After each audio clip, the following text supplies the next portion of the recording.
Good morning student. आज हम लोग संस्कृत दिव्यम भाग 3 द्वितीय पाठ पुनः मूर्छको भव पाठ पढ़ेंगे। इसमें कत्वा तुमुन ल्यप प्रत्यय का प्रयोग हुआ है। पाठ का अनुवाद इस प्रकार है। गौतमस्य महर्षे तपोवने महातपा नाम मुनि आसीत्। महर्षि गौतम के तपोवन में महातपा नाम के मुनि रहते थे। सह मुनि एकदा काकेन नियमान मूषक शावकम अपश्यत। सह मुनि वह मुनि एकदा एक बार काकेन कौवे के द्वारा नियमान ले जाते हुए मूषक शावक मूस के चूहे के बच्चे को अपश्यत देखे। एक बार वह मुनि कौवे के द्वारा ले जाते हुए चूहे के बच्चे को देखे। ततः स्वभाव दयात्मा मुनि तम शावकम रक्षत अन्न कणय संवर्धत च। ततः तब स्वभाव से दयालु मुनि तम उस शावकम बच्चे को चूहे के बच्चे को अरक्षत रक्षा किए। अन्न के कण को दे करके संवर्धत च उसका पालन पोषण किए। वह मुनि स्वभाव से दयालु थे। वे शावक को की रक्षा किए और अन्न कण के द्वारा उसका पालन पोषण किए। एकदा एक विडाल तम मूषकम खादितुम। एकदा एक बार एक विडाल बिल्ली तम उस मूषकम उस चूहे को खादितुम खाने के लिए अधावत दौड़ी। तम अवलोक्य मूषक तस्य मुने अंक प्रविशत।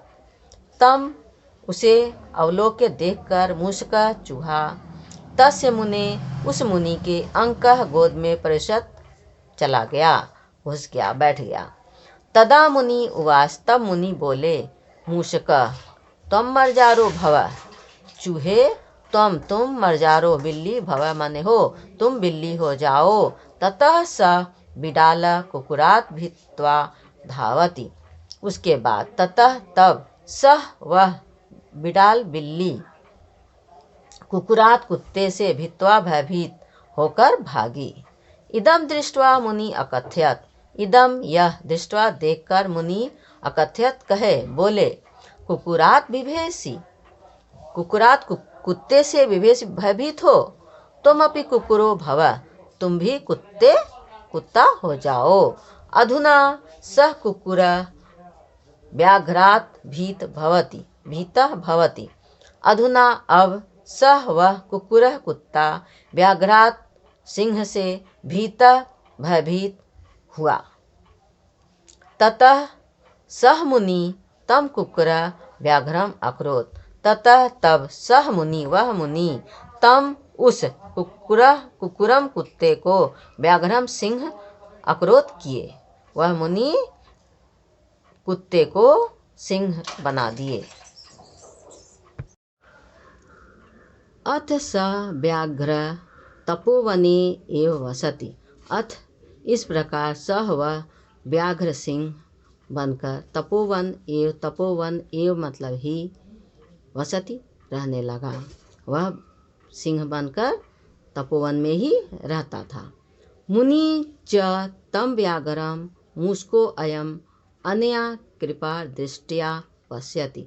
मुनि तम व्याघ्रम उस सिंह को मूषको अयम चूहे के ही अनया समान कृपा दृष्टि से पश्यति देखते थे।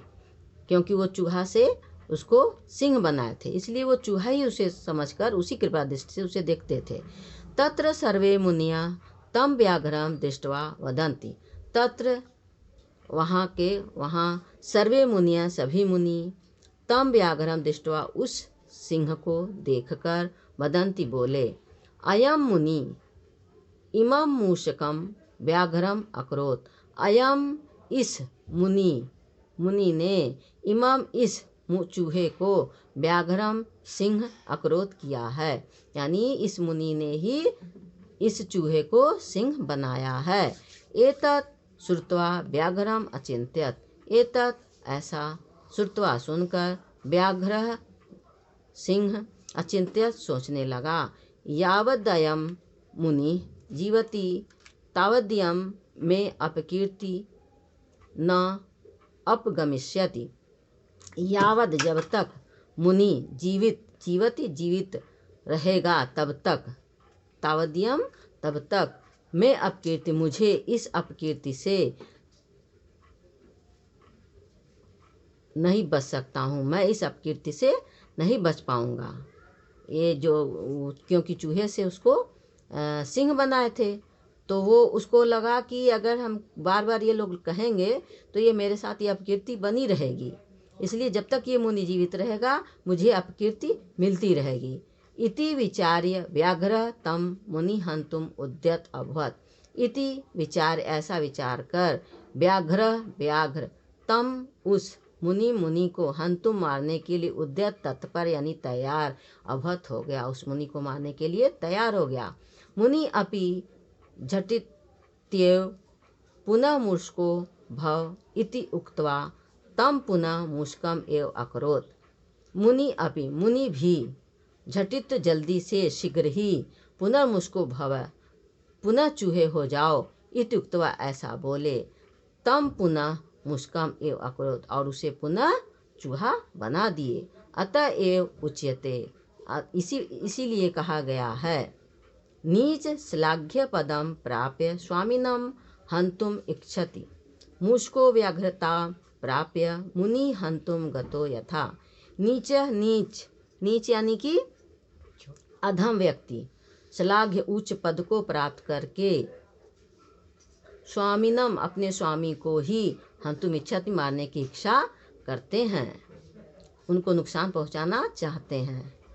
अधम व्यक्ति जो होते हैं अधम, वो अपने स्वामी को ही मारने की ऊंचा पद उन्हें दे देते हैं तो वो अपने स्वामी को ही मारने की इच्छा रखते हैं। मुष्को व्याघ्रता प्राप्य मुनि हंतुम गतो यथा, जिस प्रकार से चूहा सिंह बनकर मुनि को ही मारने के लिए चल दिया।